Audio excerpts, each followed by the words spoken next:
তুই কিভাবে এত এত ছোট চোখের মধ্যে তুই কিভাবে ঢুকছিস রে? এ রাম, আমার তো এগুলো ভালো লাগে না রে। জামা কাপড় কই সেটা কই রে শালা?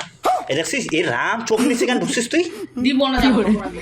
তুই যেইটা পরে আসি ওইটা পরে যা। তুই নতুন জামা কাপড় পরে কই যাবি রে? এই তুই বেলা তুই কই যাবি? কিভাবে এত এত ছোট চোখের মধ্যে তুই কিভাবে ঢুকছিস রে? এ রাম, তুই তুই চোখের নিচে জামা কাপড় দেখ, খালি নোংরা খাই হোক। না আমি দিব না। তুই যেইটা পরে আসি ওইটা পরে যা। আরে এটা আরে সেরা, তুই যদি- প্যান্টটা না, সেরা, তুই প্যান্টটা যদি সেরা। তুই যদি নতুন জামা কাপড় পরে যাইতে চাস তাহলে আমাকে নিয়ে যাইতে লাগবে। তুই यार ये কার দেখা समझ করতে যাবি? गई আরে কারো দেখা না, বাজার যাই না, যাইতে লাগবে না, খরচাটা আনতে লাগবে না। বাজারে যদি করতে যাবি তাহলে ওইটা পরে কেন জামা হবে না? তাড়াতাড়ি দিব যাবো না। দেখ, যাবো না। নকশা মারিস না কিন্তু। যাবো না। যাবো না। টাইনে বাড়ি করবো রে আজকে। বিদেশি টাইনে শালা তুই চোখের নিচে কেমন করে ঢুকছিস রে?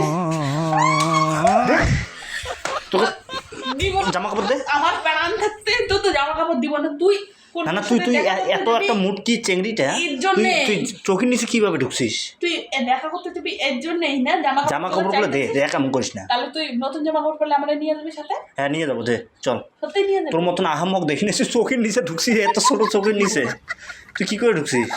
কি করে ঢুকছিস? আচ্ছা নে চল চল, তুইও রেডি হ, চল আয় নিয়ে যাবো তো, যে আগে আমি রেডি হবো তারপরে তুই হ্যাঁ ঠিক আছে, ওঠ ওঠ, ঠিক আছে ওঠ।